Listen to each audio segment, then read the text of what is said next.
So I'm at the corner of Gratiot and Connor. I'm going to go over here to the Detroit City Airport, now called Coleman A International Airport.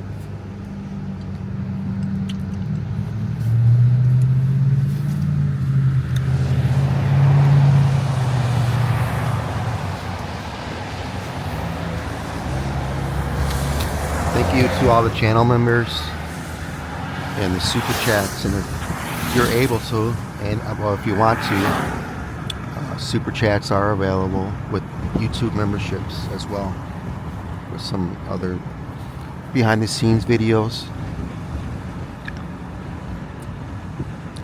They would be very helpful.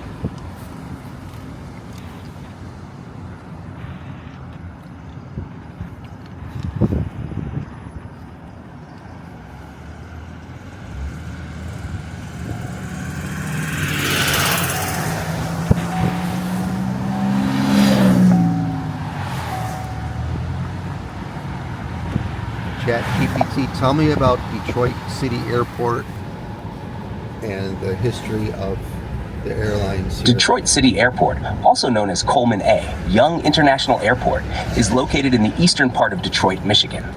It primarily serves general aviation and charter flights, though it has also seen some commercial flights in the past.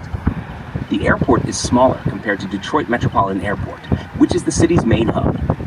Detroit City Airport has a rich history, having been used for aviation since the 1920s. It's named after Coleman A, Young, Detroit's first African-American mayor. Although it once had more commercial service, it now caters more private planes and smaller airlines.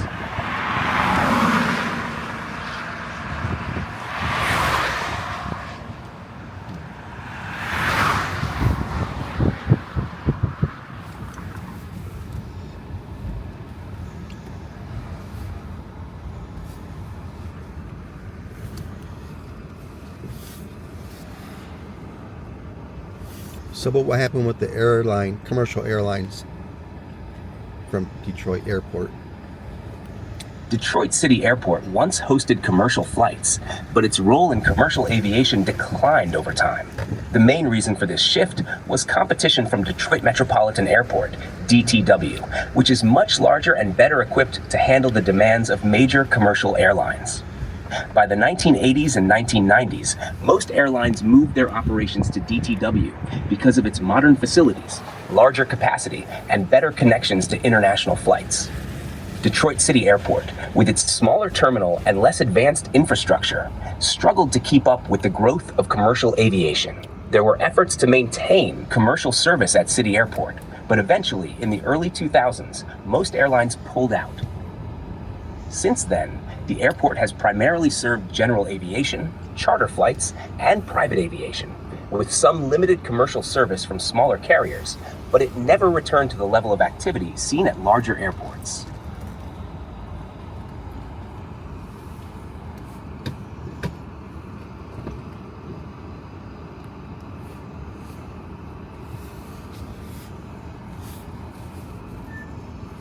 I heard there's plans, well, there are plans to expand their runway so that larger planes can land here.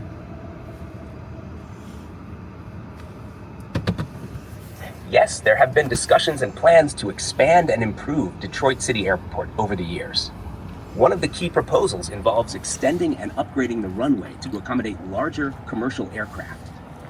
This could potentially make the airport more competitive for smaller regional airlines, or even attract new carriers, offering more options for passengers who prefer avoiding the larger, busier Detroit Metropolitan Airport. However, these plans have faced significant challenges, including local opposition, cost concerns, and the difficulty of upgrading infrastructure to meet modern aviation standards. Expanding the runway could be complicated by nearby residential areas and the city's economic priorities. There are also debates about the potential environmental and noise impacts of such an expansion. While the idea has gained some attention, it remains unclear when or if the expansion will actually happen, as it would require a substantial investment and agreement from various stakeholders. But it's definitely something that has been on the table for those who see potential in revitalizing the airport.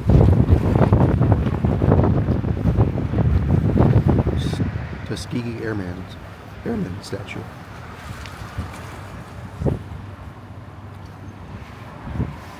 Tuskegee Airman statue located in Detroit honors the courageous African-American pilots and crew members who served in the Tuskegee Airmen during World War II. The Tuskegee Airmen were the first African-American military aviators in the U.S. Armed Forces, and they fought to break racial barriers in the military and the aviation industry. The statue in Detroit is part of a larger effort to recognize the accomplishments and sacrifices of these brave men who trained at the Tuskegee Army Airfield in Alabama. The Tuskegee Airmen were known for their outstanding performance in combat, earning numerous accolades, including the Distinguished Flying Cross. They served in segregated units, and their success played a crucial role in the eventual desegregation of the U.S. military. The statue in Detroit stands as a tribute to their legacy, helping to preserve the memory of their historic contributions to both aviation and civil rights.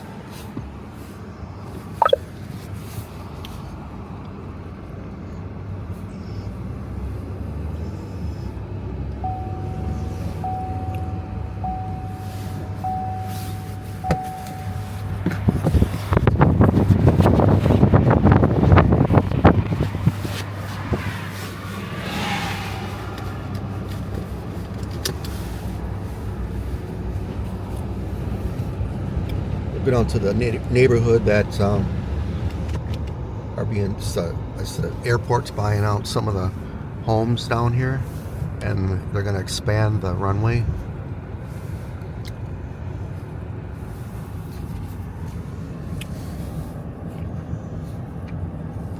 These are some old hangars.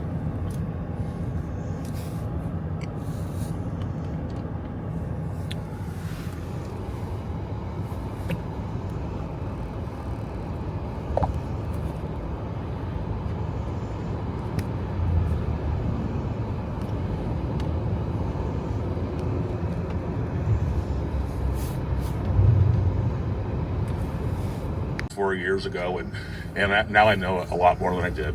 So again, thank you very much, everybody. I'd like to introduce Mayor Duggan. All right. Well, for the first time in about 30 years, Coleman Young International Airport has an FAA-approved airport layout plan, which unlocks up to $100 million in federal funds over the next 10 years to rebuild that airport. It was a great accomplishment. I want to thank Jason Watt and Brad Dick, the airport team, Brian Amon, who worked on it. He was here. Scott Benson has been de facto part of the committee for 9 years. And Mike Trout is trying to hide over there, but he is the guy from MDOT who really drove this through the system from beginning to end. And Mike, thank you for all that you did. We have now a clear vision for this airport, and our first meeting with the FAA went extremely well, because when we laid out the plan, they said, thank God you're no longer pushing the unrealistic plan for commercial aircraft. And I know people are attached to the idea of having a commercial service at this airport, but the fact is you need a 10,000 foot runway for passenger planes. We have about 5,400 feet, and there was no way it was viable. And City Airport was stuck in limbo for a long time because the city of Detroit was pushing something the FAA knew was not viable. But with a lot of input from a lot of folks here, we've got a new plan. And here's the vision. We are going to build a first-class corporate and general aviation airport here at the Coleman Young Airport. We are going to do this right. There is no doubt that the fact that so many companies are having to operate their planes up in Oakland Airport, up in Pontiac, that it is hurting the whole economy of the city. And now we're going to build brand new hangars. We're going to put in new taxiways.